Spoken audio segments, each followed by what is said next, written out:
আচ্ছা, এমন কি কেউ আছে যে ঈশ্বরের কাছে কোনোদিনও মানসিক বা মানত করেনি? আমার তো মনে হয় আমরা প্রায় সবাই কম বেশি ঈশ্বরের কাছে এই মানসিক করে থাকি। এই যে ধরো, ঠাকুর এবারের মতো পাস করিয়ে দিও, এর পরের বার থেকে শিওর পড়াশোনা করব, তোমাকে ফুল মিষ্টি দেবো। আবার ধরো, এই কাজটা প্লিজ উতরে দাও ভগবান, তোমাকে আমি এই দেবো। মানে এটা কিন্তু আমরা বলেই থাকি, তাই না? কখনো কখনো জিনিসটা হয়, আবার কখনো কখনো হয় না। আর জানো তো, আমি একটা কথা খুব বিশ্বাস করি, তোমার যদি উদ্দেশ্য সঠিক থাকে আর চাওয়া যদি যথাযথ হয়, ভগবান তোমাকে ফেরাবে না।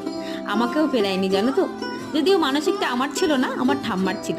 আমার ঠাম্মা মানসিক করেছিল, আমার কোলে যদি একটা সন্তান আসে, আমার ঠাম্মা কিন্তু এই নাম কীর্তনে 1001 টাকা দেবে। আর ভগবান দেখো আমাদের ফেরায়নি, ঠাম্মার মানসিক কিন্তু পূরণ করেছে। আর আমার কোলে এসেছে ছোট্ট একটা গোপাল, মানে তোমাদের ইভু। তাই জন্য আজকে কিন্তু আমরা মানসিকটা শোধ করে দিয়ে গেলাম। তো সবাই এখানে তো ইভুকে খুব আদর করছে, খুব ভালোবাসা দিচ্ছে। তোমরাও খুব আশীর্বাদ করো, আর যেন আমি আমার সন্তানকে ঠিক এরকম ভাবেই কোলে আগলে রাখতে পারি। তো চলো, টাটা।